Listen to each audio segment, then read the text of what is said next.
तो गाइस आज तो हमारा काका पर थी है तो बोलता नहीं एकला एकला बैठा है આપણે જોઈએ શું છે પૂછીએ યાર ચલો અંદર હે આપણે જોઈએ શું થયું અરે કાલનો આપણે વ્લોગ બનાવ્યો તો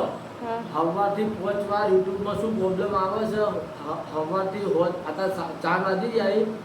5 વાર વિડીયો હું અલગ અલગ ટાઈપથી એડિટ કરી નાખી રહ્યો છું 5 વખત એડિટ કરીને અલગ અલગ ટાઈપથી નાખી રહ્યો છું પણ યુટ્યુબમાં શું પ્રોબ્લેમ આવે છે ખબર પડતી નથી ઓટોમેટિક વિડીયો રિમૂવર થઈ જાય છે અને ના પાડે છે વિડીયો આપવાનું તો તમારે મારો આજનો વ્લોગ જોવો હોય તો મારી ફેસબુકની લિંક નીચે આપેલી છે કેપ્શનમાં તો ત્યાં જઈને જોઈ લેજો અને આજ આપણો વ્લોગ નહીં આવે આજ આપણો વ્લોગ યુટ્યુબમાં નહીં આવે તો પ્લીઝ ગાઈઝ આપણને માફ કરજો કે હવાનો 5 વાર મથી રહ્યો છું હું પણ મારો વ્લોગ અપલોડ કરું છું અને ઓટોમેટિક યુટ્યુબમાંથી રિમૂવર થઈ જાય છે હવાનો મથી રહ્યો છું લેપટોપમાં બીજા મોબાઈલમાં બધાના મોબાઈલમાં મથી રહ્યો છું લેપટોપમાં હું મથી રહ્યો છું પણ વ્લોગ અપલોડ થાય છે ચાલુ થાય 1-2 મિનિટ થાય છે અને ઓટોમેટિક યુટ્યુબમાંથી રિમૂવર થઈ જાય છે હવાની પ્રોબ્લેમ એ રહી છે 5 થી 6 વાર હું વ્લોગ આખો અપલોડ કરી રહ્યો છું 20 મિનિટનો મારો વ્લોગ હતો કાલે હવનમાં ગયો હતો માતાજીના દર્શન કરવા માટે ગયો હતો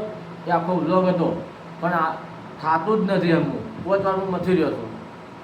તો તમારે મારો બ્લોગ જોવો તો મારી ફેસબુકની લિંક બાયોમાં આપી છે ત્યાં જઈને ફેસબુકમાં જઈને મારી ફેસબુક પેજ ફોલો કરી લેજો અને ત્યાં જઈને મારો આજનો વ્લોગ છે જ તો ત્યાં જઈને જોઈ લેજો અને કાલ તો આપણે કન્ટિન્યુ વ્લોગ નાખતા જઈશું અને હવે શું પ્રોબ્લેમ થયો છે મને ખબર નહીં હું સવારનો મથી રહ્યો છું હું સવારે વહેલો 6 વાગે ઉઠ્યો ત્યારનો મત કરું છું પણ કમ્યુનિટી લાઈક એમ બધા કરે છે ઓટોમેટિક વિડીયો રિમૂવર થઈ જાય છે વાયટી સ્ટુડિયોમાંથી જોવું ફેસબુક યુટ્યુબમાંથી જોવું બીજાના ફોનમાંથી જોવું તો ઓટોમેટિક વિડીયો રિમૂવર થઈ જાય છે 5 વખત મેં અલગ અલગ રીતે મેં વિડીયો એડિટિંગ કરી નાખ્યો છે 5 વખત 1-2 વખત નહીં 5 વખત કરી નાખ્યો તો કંટાળી વિડીયો આખો ડિલીટ કરી નાખ્યો છે અને આજ મેં કીધું મારા સબસ્ક્રાઈબરને કહી દઉં કે આજ મારો બ્લોગ નહીં આવે મેં કીધું આવી જાય પણ આજ નહીં આવે એના માટે આજ મેં તમને આ સ્પેશિયલ આ વિડીયો બનાવીને મેં નાખ્યો છે અને કાલથી તો આપણે કન્ટિન્યુ જે વિડીયો આપવાના છે એ આવશે જ આપણે તો આવતીકાલે નામ વ્લોગમાં મળીએ છીએ સપોર્ટ કરતા રહેજો આપણી ચેનલ લાઈક શેર સબસ્ક્રાઈબ કરતા રહેજો